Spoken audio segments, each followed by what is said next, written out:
Good evening and welcome to Science TV Prime News, the Tuesday edition, today being on the 12th of August 2025.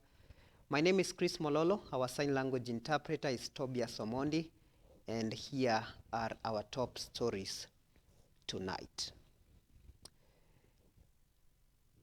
To start us off, the 2025 Devolution Conference has officially begun in Homa Bay County, bringing together over 10,000 delegates from across the country for a 4-day forum on governance.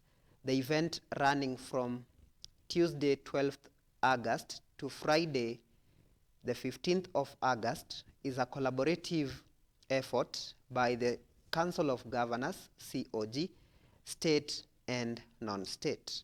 The conference's main theme is For the People, for Prosperity, Devolution as a Catalyst for Equity, Inclusion, and Social Justice. The forum aims to assess the role of devolution in promoting these principles and together aid practical proposal for breaching the socio-economic divide in the country. Participants will engage in high-level plenary sessions, discussions, and side events to share experiences, best practices, and innovations in devolved governance. The event, held in Homa Bay National School, will feature several activities, including a tree-growing initiative and unveiling of an iconic monument by President William Ruto. Moving on, the Federation of Women Lawyers, that's FIDA, has condemned the rising cases of online abuse against women in Kenya. The condemnation follows the presentation of a report by the Gender Affairs Task Force to President William Ruto, highlighting the need for legal and policy reforms to address the issue.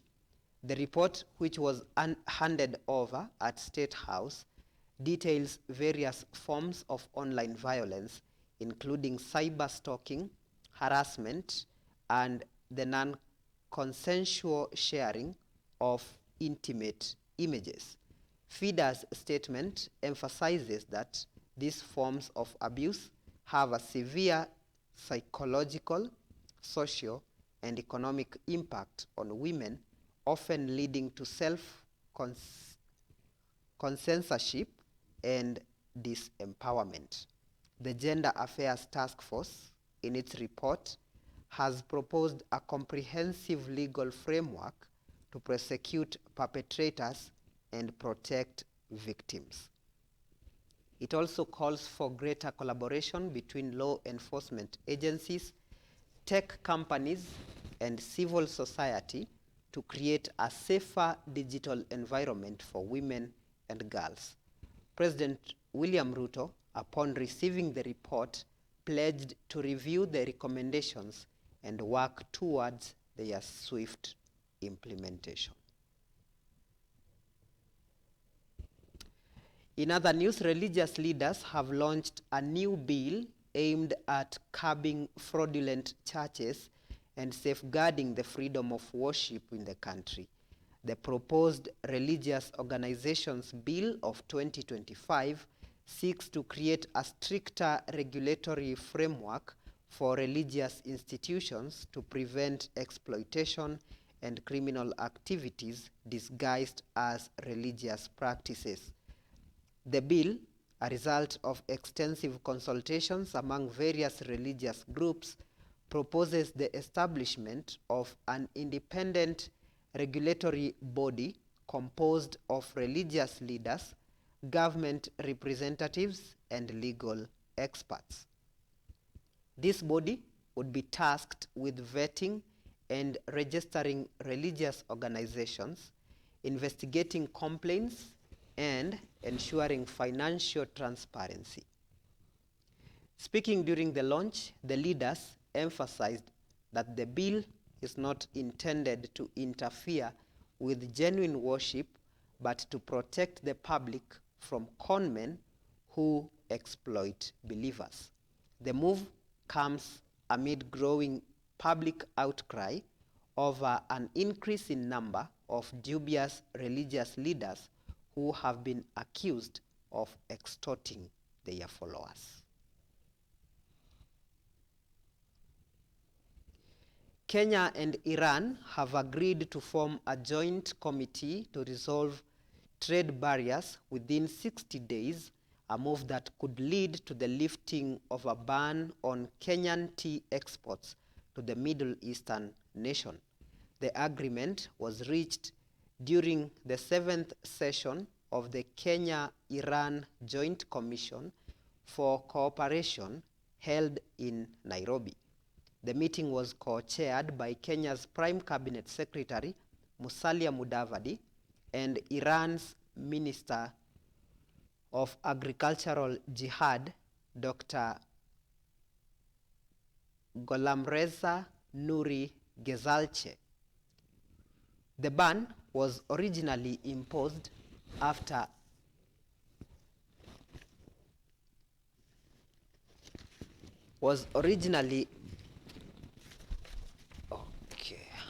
a criminal trade malpractice involving a Kenyan company, Cup of Joe Limited.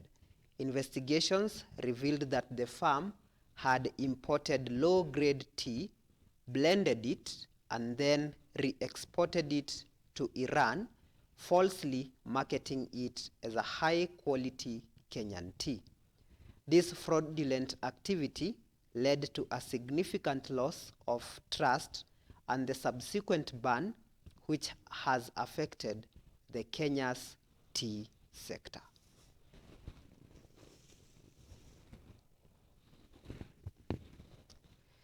Then elsewhere,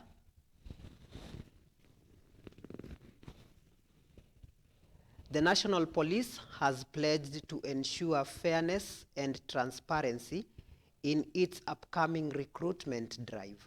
The assurance, the assurance comes amidst the ongoing efforts to reform the police force and restore public trust. The NPS Commission, which is responsible for police recruitment, has been holding public participation forums to gather views on draft guidelines for the process. The Commission aims to use technology to curb corruption and political interference, which have been the major challenges in past recruitment exercises. The new approach is expected to enhance transparency and ensure that only qualified and deserving candidates are selected. The move is part of the government's broader commitment to creating a professional and accountable police service.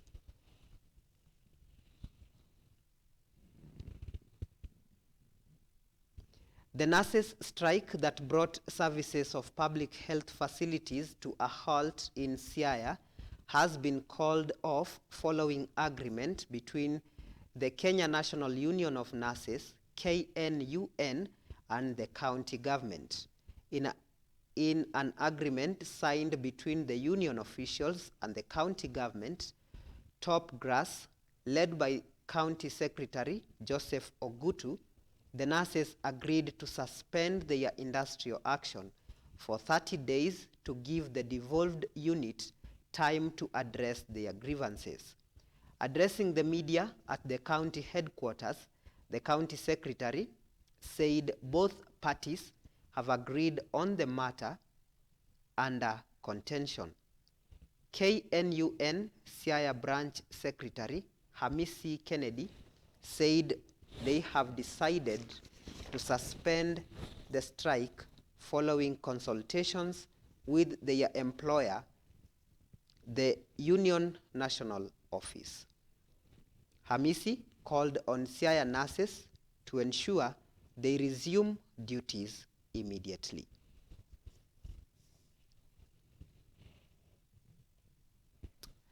Lastly, the Kenya Meteorological Department has issued a warning for increased rainfall and isolated storms across several parts of the country from Tuesday, August 12th to Monday, August 18th, 2025. Now, according to the weekly forecast, residents in the Central Highlands, Western and Northwestern regions should prepare for intensified rainfalls, with some areas likely to experience localized thunderstorms. The Met Department also added that intermittent cold and cloudy conditions are expected over parts of the Central Highlands, Western Kenya, Southeastern Lowlands, and the Rift Valley. With those news updates, we are taking a short break, and then we will be back in a short while with the sports updates. Stay with us.